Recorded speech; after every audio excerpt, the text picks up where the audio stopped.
कि हमारे भाई का जो है वध कर दिए।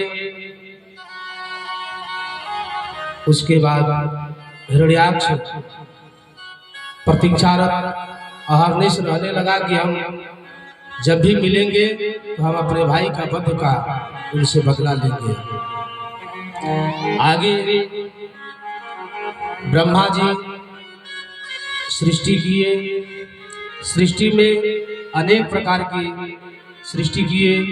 सनक, सनंदन, सनातन, सनत कुमार पहले सृष्टि जब किए, कहे कि आप लोग हमारे सृष्टि में आप सहयोग करें।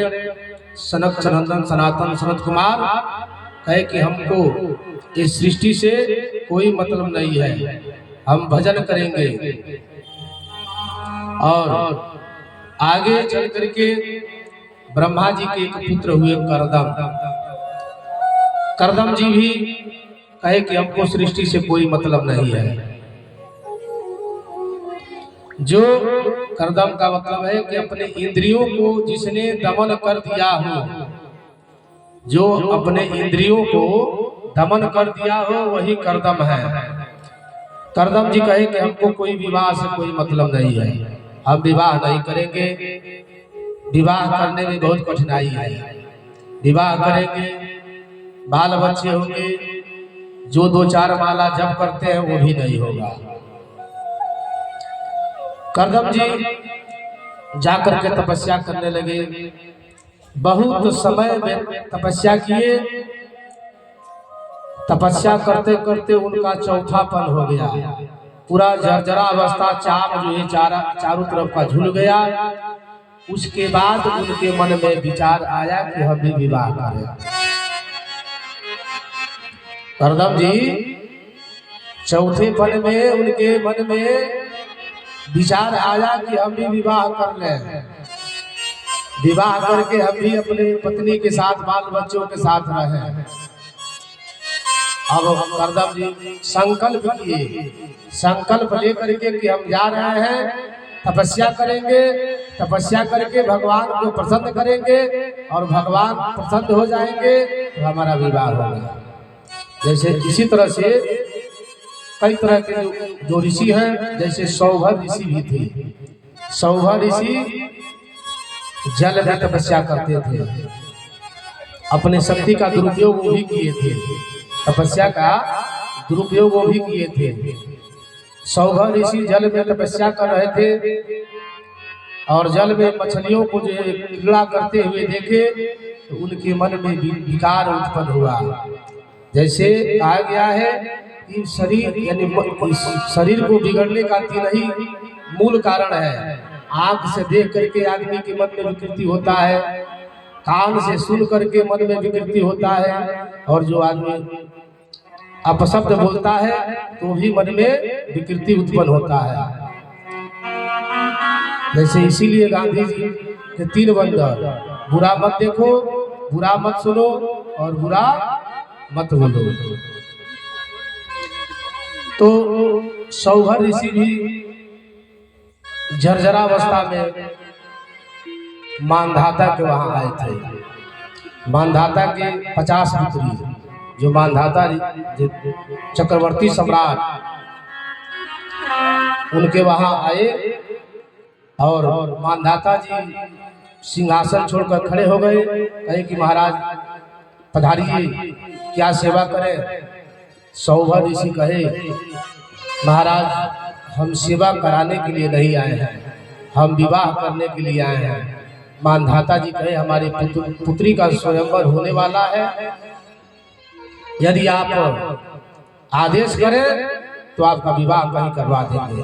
वो कहे कि हम कहीं नहीं करेंगे, आप अपने पुत्री को बुलाइए, जिसका स्वयंवर आप करने जा रहे हैं वो हमको वरण कर ले। मानधाता माना भी नहीं कर सकते थे। तपस्वी, मनस्वी, तेजस्वी संत जो जल में तपस्या आजीवन किए और वृद्धावस्था, जर्जरावस्था आ गया और इनके मन में विकार उत्पन्न हुआ कि मैं विवाह करूं।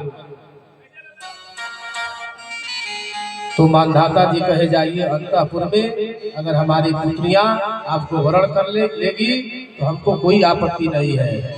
सौभ ऋषि अपने तपोबल का दुरुपयोग किए। जब अंतःपुर में जब प्रवेश किए तो एकदम 16 वर्ष की उम्र उनका हो गया, एकदम तेजस्वी। जब अंतःपुर में गए तो मानधाता के 50 कन्याएं एक साथ उनको वरण कर ली। यही है तपस्या का दुरुपयोग, अपने शक्ति का दुरुपयोग। और 50 कन्याओं से विवाह करके लाए और 50 के लिए अलग अलग महल बना दिए। बहुत समय साथ में रहे। उसके बाद सौभ ऋषि को अपने किए हुए कर्म पर पछतावा हुआ, पुनः जो है जा करके तपस्या करने लगे। उसी तरह से आज कर्दम ऋषि के मन में विकार उत्पन्न हुआ। कर्दम ऋषि तपस्या करने के लिए चले गए। तपस्या करते करते सहस्त्रों वर्ष बीत गया। सहस्त्रों वर्ष बीत जाने के बाद नारायण ने प्रसन्न होकर के चतुर्भुज रूप में प्रकट हुए। कहे कि बुढ़ऊ, आप विवाह के लिए जो तपस्या कर रहे हैं मैं प्रसन्न हूँ। चलिए आपका विवाह मैंने तय कर दिया है। अब ये कहे कि प्रभु आपका चतुर्भुज रूप दर्शन करने के बाद हमारी अभिलाषा नहीं है कि मैं पुनः विवाह करूं।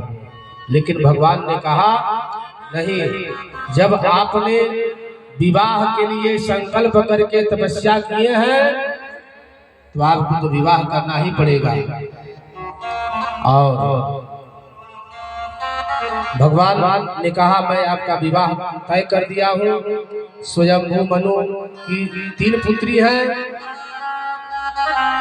और 2 पौत्र, आकृति, देवहूति, प्रसूति, प्रियव्रत और उतारपाद, यही 2 पुत्र और 3 पुत्री। भगवान ने कहा कि आपको विवाह में तय किया हूँ। जो बीच वाली लड़की है देवहूति, उसी के साथ आपका विवाह होगा। तब जो है कर्दम जी कहे ठीक है, जब आप यही चाहते हैं तो ठीक है, हम मना नहीं करेंगे। देखिए अपने पर दोषारोपण नहीं ले रहे हैं। अरे ठीक है, जब आप चाहते हैं कि हमारा विवाह हो जाए, ठीक है विवाह करा दीजिए। लेकिन कर्दम जी कहे कि हमारा भी एक शर्त है। विवाह उसी शर्त पर करेंगे कि जब हमारा एक पुत्र हो जाएगा तो मैं गृहस्थी छोड़ करके पुनः तपस्या करने चले जाएंगे। वो भी पुत्र के रूप में आप स्वतः हमारे घर जन्म लेंगे। भगवान ने कहा ठीक है। और विवाह हुआ। विवाह होने के बाद कर्दम जी स्वयंभू मनु से कहे कि अपने देवहूति नाम की जो कन्या है उसको लेकर के आइए और कर्दम जी के साथ उसका विवाह हो जाए। कर्दम जी के साथ विवाह हुआ। विवाह हो जाने के बाद कर्दम जी अपने पत्नी के हाथ पकड़ करके और अपने कुटिया में जब लेकर के गए तो देवहूति ने जब कुटिया में प्रवेश की तो देखी कि ऊपर कुटिया में 50 पक्षियों का घोंसला है। देवहूति ने कहा स्वामी ये किसका घोंसला है?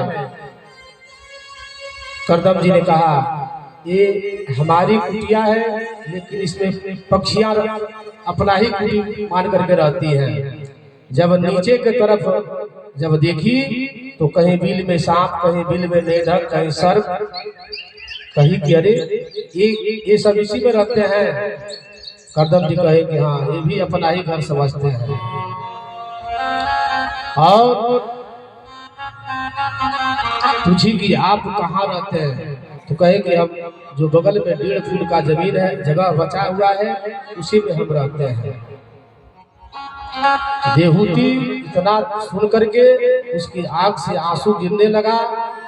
और देवहूति उस कुटिया से बाहर जब झांकी तो देखी कि सरोवर में हिरण, गाय, शेर, बाघ सब एक ही साथ पानी पी रहे हैं।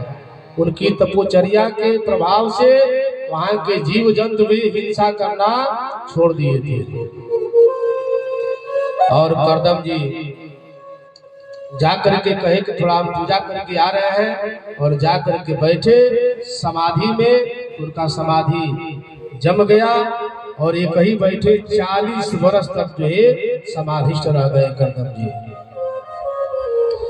40 वर्ष जब करदम जी रह गए तो इनकी पत्नी जो है बूढ़ी हो गई थी, और प्रतिदिन अपने पति का पूजा करते थे। कपड़ा भिगो करके उनका शरीर पोंछ देना, चंदन लगा देना, फूल चढ़ा करके पूजा करती थी। पति परमेश्वराय नमः। पति जो है परमेश्वर के तुल्य होते हैं। और जब करदम जी की आंख खुली 40 वर्ष के बाद, तो क्या देखे कि कुटिया के बगल में एक बूढ़ी औरत बैठी है। और करदम जी भूल गए थे कि हमारा विवाह अभी हुआ है। अपने पत्नी से पूछे कि देवी आप कौन हो? तो देवहूति ने कहा, महाराज आज के पूर्व 40 वर्ष पहले याद कीजिए कि आपका कभी विवाह हुआ था। अब आज के अगर कोनो महिला रही तो साल भर 2 साल में दूसरा विवाह करके अपन घर चल जाएगी। नहीं, वो 40 वर्ष अपने पति का सेवा की। और महाराज करदम जी ने कहा कि हाँ, हमें कुछ अब याद आ रहा है। और अपने पत्नी से कहे कि तुम आंख मूंदो। आंख जब उनकी पत्नी मुनी तो देखी कि बहुत सुंदर महल बन करके तैयार है, सहस्त्रों दास दासियां, और उनके शरीर पर सोने का आभूषण, और सरोवर में ले जाकर दोनों लोग स्नान किए। तो करदम जी 20 वर्ष की उम्र वाले हो गए, और देवहूति भी 16 वर्ष की उम्र की हो गई। ये जो है तपस्या का फल है। और देवहूति और करदम जी अपने गृहस्थी शुरू किए। तो देव करदम जी को था प्रतिज्ञा कि हमारा एक पुत्र हो जाएगा तो मैं गृहस्थी छोड़ करके पुनः तपस्या करने चले जाएंगे। इधर 1-2 नहीं, पहले ही 9 कन्या हो गई। 9 कन्या हुई। पहली कन्या का नाम कला, जो कला मरीचि के साथ ब्याही गई। दूसरी अनसुईया हुई, जो अत्रि मुनि के साथ उसका विवाह हुआ। इस तरह से जो है 9 कन्याएं हो गई। और अरुंधति जो वशिष्ठ जी के साथ विवाह हुआ, वो करदम ऋषि की ही पुत्री थी। भृगु मुनि की जो पत्नी, वो करदम जी की ही पुत्री थी।